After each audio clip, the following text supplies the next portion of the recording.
instansi. Instansi apa coba? TNI. Nah, terus gimana Mas menanggapinya? Ini kan kabarnya nih ada postingan ya atau penghinaan pencemaran nama baik, Mas. Iya. Seperti apa Mas? Ya kan update terbaru katanya nggak bisa diproses ya karena keputusan MK sendiri lembaga nggak bisa ngelaporin pencemaran nama baik segala macam ya. Itu sih responnya, jadi ya nggak ada apa-apa.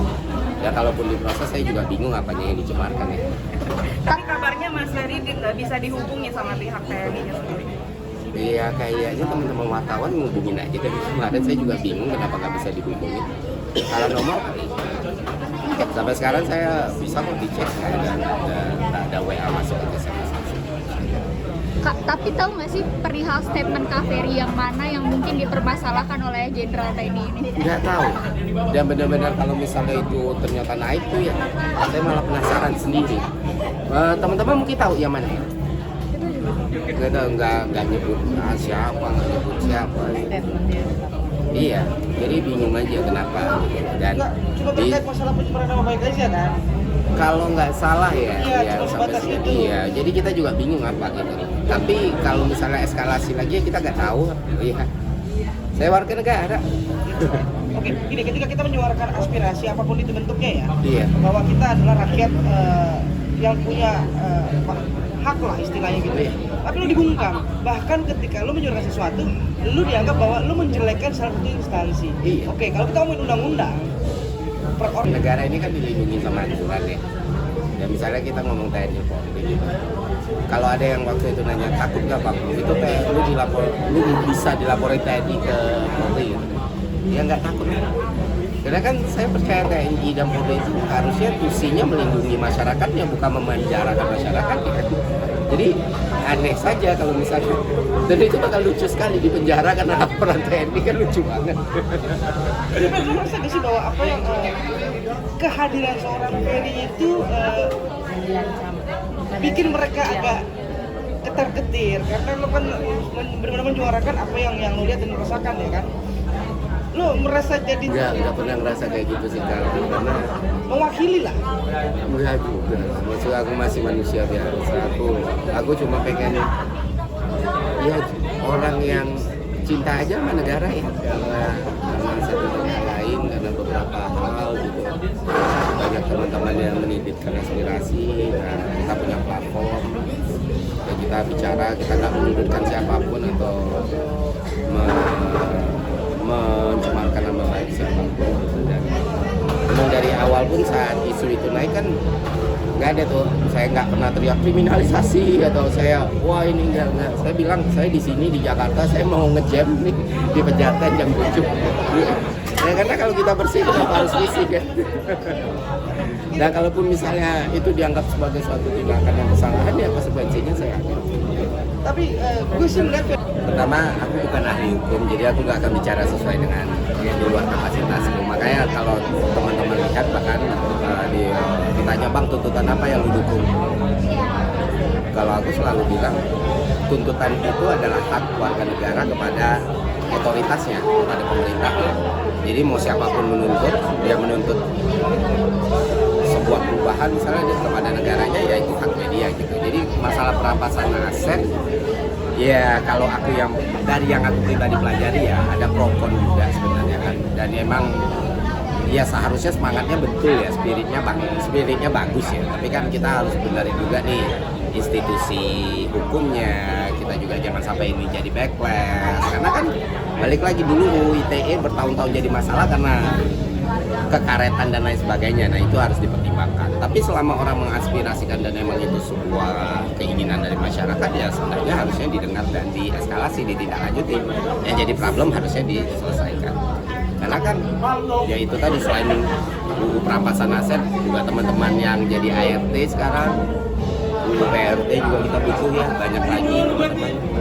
Masalah agraria juga, masalah lain sebagainya. Jadi menurutku sih apapun tuntutannya itu kan haknya masyarakat dari pihak manapun juga ya.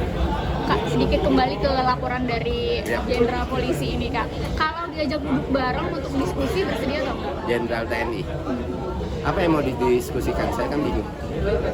Perihal Maksudnya ya kalau saya sih ngerasa karena udah menempuh udah ada niat untuk menempuh jalur formal ya, kalau itu jalur formal saya hadapi. Kalau diskusikan apa yang mau didiskusikan saya juga bingung, karena kan balik lagi sempat ditanya tuh ya apa yang mau didiskusikan dulu nih gitu. Kalau cuma mau ngecek check and balance ya monggo silakan, saya di sini kok nggak kemana-mana.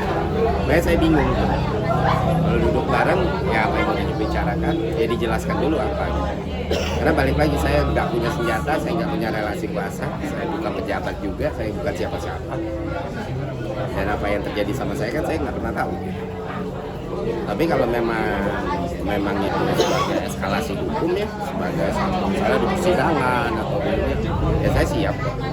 Tapi ketika menyuarakan sesuatu hal, Iya, saya bingung karena kan instansi nggak bisa tersinggung, nggak boleh tersinggung kan aturannya kan nggak ada gitu. Nah itu saya 10 tahun jadi pemerintah, ya dalam pemerintahan saya 10 tahun jadi PNS gitu. Dan seharusnya spiritnya kan begitu ya.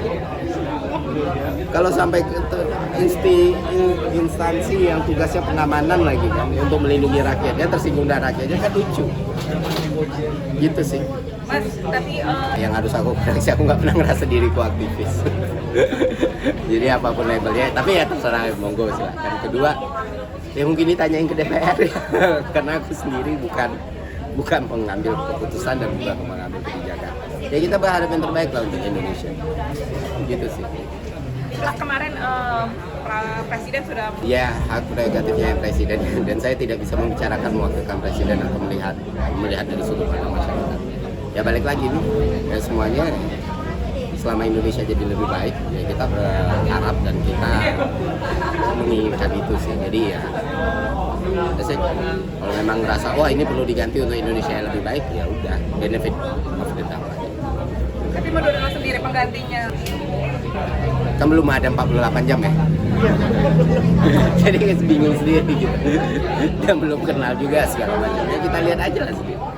Balik lagi kan kita masyarakat bukan perusuh atau provokator ya. Jadi ya kita lihat aja lah. Tapi ya USMI-nya ternyata di reshuffle.